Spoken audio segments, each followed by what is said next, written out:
Hello everybody, this is Keshab Raj Seadie from the law offices of Keshab Raj Seadie PC, New York, New York.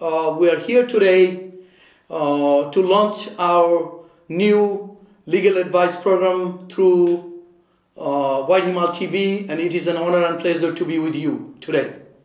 The purpose of this program is to educate our population on various legal topics, including but not limited to immigration law, business law, family law, personal injury law, or any other related legal matters which might be arising on a day-to-day context of our population residing in the United States. The program also will deal with some issues pertaining to Nepali legal system in the future. But at this point of time, we're going to concentrate on the regular American law. Today's program is going to deal with the comprehensive immigration reform, which has been talked throughout the media by the newly re-elected President Obama, as well as the members of the Congress and the Senate. President Obama has made immigration as a #1 priority right after the gun control issue has come up front. He is dedicating himself to bring this matter to a successful conclusion. I'm pretty positive to the fact that with the congressional help originating from the sovereign of Republican Party as well as the Democrats, President Obama will be able to bring this matter to a conclusion by July, August of 2013.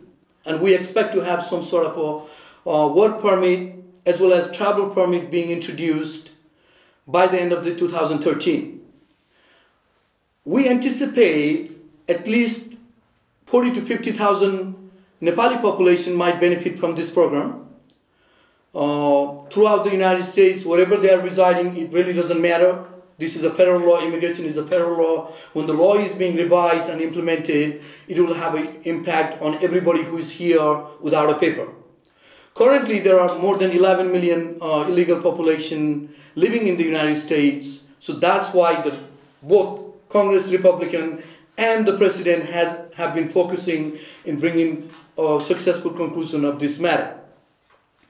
The bill is being introduced right now, or at least being discussed or talked about, has some sort of a legal status being given to these illegal people along with their children, which might become a green card after a certain number of years. Right now, this is a probationary measure being introduced by the government. Under this scheme, and as per my understanding and belief, initially all illegal people will be given 3 years of work permit as well as travel permit, if they have a clear record of not having any criminal activity. Upon completion of the 3-year probationary period, they will be eligible to apply for the green card. So the green card might take another 1 year, so the whole process might end up taking around 4 years for you to get the actual green card. However, in the interim, you have the benefit of working legally, paying taxes, driving a car, and traveling abroad. All the benefits will be given to you.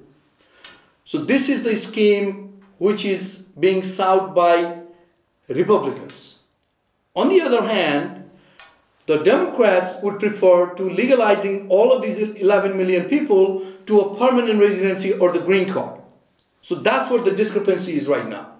So they will have to come to some kind of a middle ground and figure out a solution to this immigration crisis by both the parties and the president in order to have a successful end to this problem.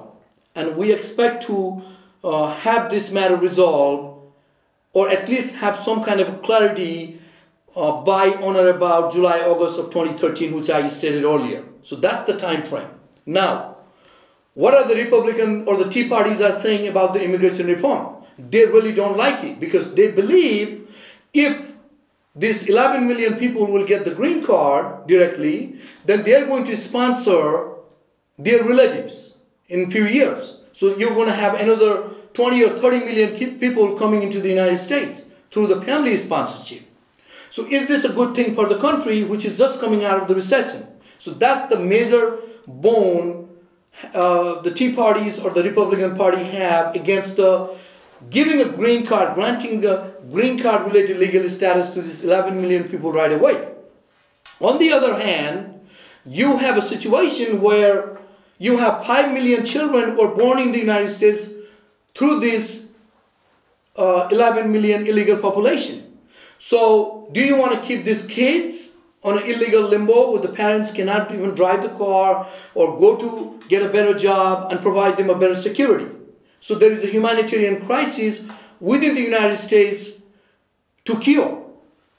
Looking at all of these conflicting arguments from both the parties, there might be some sort of middle ground which will be sought by Chuck Schumer, Senator Schumer of New York, as well as Robert Menendez of New Jersey, Dick Durbin of Illinois. So they are on the Democratic side at the Senate to make this deal.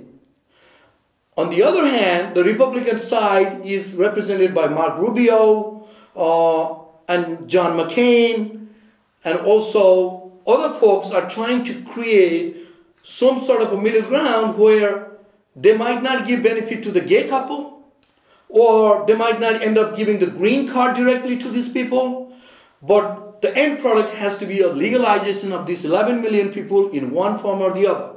So when it happens, I want you to be ready. What documentation you might need to go and apply for this benefit? Primarily, your stay in the United States. How we enter into the United States? You might have I-94. Maybe you lost the I-94. I want you to apply the I-94. You can just go to the uscis.gov, download the form, number I-102, and then fill out the paperwork and send it to the Homeland Security. They will mail you the I-94 which was in the immigration system.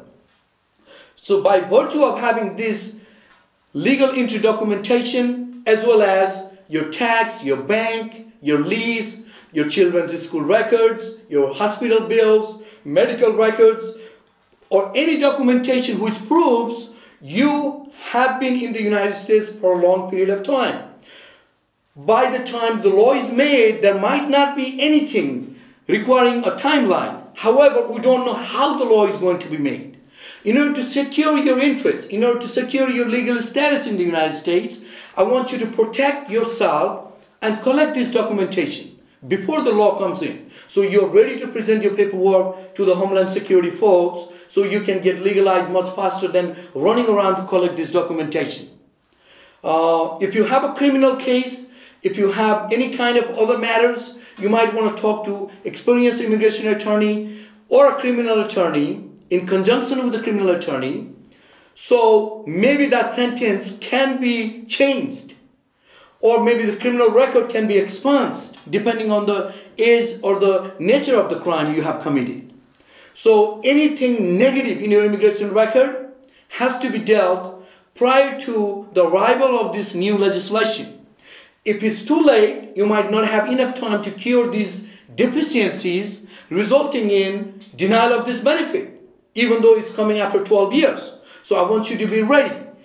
And we'll be more than happy to help you in our next segment to answer your questions regarding to this matter. So you can send us an email, which is KESHAB, Keshab, at greencardmaker.com, GREENCARDMAKER.com, Keshab at greencardmaker.com. Feel free to come back to us if you have any issue related to how to secure your status down the road when the legislation is on hand.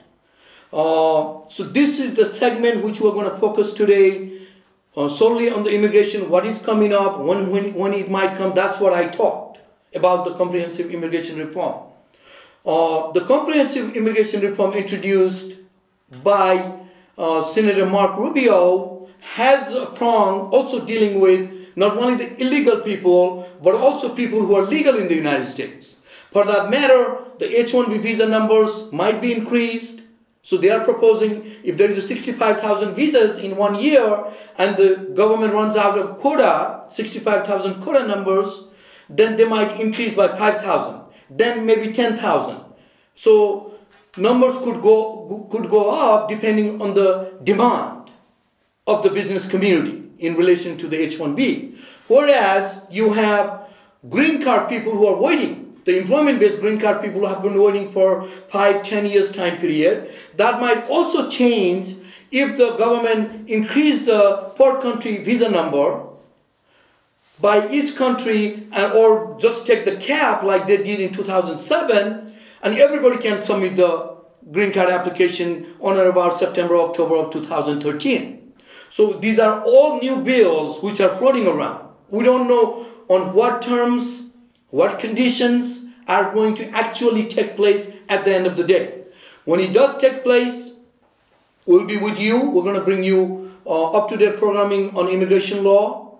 I mean, today's segment, it deals with this. Next section is going to deal with business law, dealing with how intercompany transferee could be brought into the United States, how the Nepalese companies or any company in the overseas company can make a transition to the United States, on what corporate formation they might have to get engaged into this system, whether the L1 visa is appropriate, whether the EB-5 $1 million or $500,000 visas are appropriate for these folks to come into the United States.